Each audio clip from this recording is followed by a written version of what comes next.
খাই ঘূৰি অহা মানুহক চেকিং আমাৰ হেলমেট নিপিন্ধিলে ফাইন যিমান পাৰে কৰিছিলোঁ কি ক'ম এতিয়া আপোনালোকে এইবিলাক কথা সোধে আপোনালোকে উত্তৰ দিয়ে মইতো আগতে মদ খাই ঘূৰি অহা মানুহক চেকিং আমাৰ হেলমেট নিপিন্ধিলে ফাইন যিমান পাৰে কৰিছিলোঁ এতিয়া আকৌ মানুহে কৈ দিলে যে আপোনালোকে যোৰহাটত ইলেকশ্যন হাৰাৰ এইটো এটা কাৰণ কিয় বেছি চেকিং কৰিছে এটা কি কৰিব লাগে কওক এতিয়া আমিতো দুইফালে ফচি যাওঁ আৰু মোৰতো বেয়াও লাগে কালি ৰাতিপুৱা মই ইয়াৰ পৰাই ভিচি দিছোঁ গোটেই ডিচি দ্বিতীয় সকলৰ লগত যাতে এইকেইটা দিন মানুহে মদ খোৱা মানুহে যাতে গাড়ী ড্ৰাইভাৰ নকৰে হেলমেট পিন্ধে মই কঠোৰ ল'ম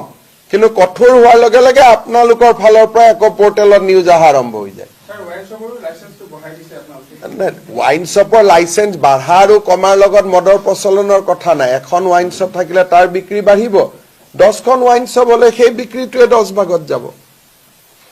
আগতে আমাৰ যদি ডিব্ৰুগড়ত 2খন দোকান থাকে সি 2খনৰ পৰা কিনিব 20খন দোকান থাকিলে দোকান 200 বটলে বিক্ৰী হ'ব কিন্তু 20খন দোকানত ডিস্ট্ৰিবিউট হ'ব দোকানৰ লগত মদ খোৱা মানুহৰ সংখ্যা কমা বেচা নকৰে সি যদি মদ ইয়াত নাপায় সি খোৱাঙত গৈ হলেও কিনি আনিব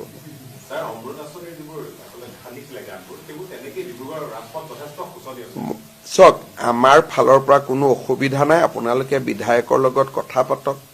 কিবা ঠিক কৰি দিব লাগে মইতো মুকলি মন লৈ ইয়াতে থাকো আজি ধৰক 3 দিন মই ইয়াতে আছো মোকতো কোনেও এইটো কথা কোৱা নাই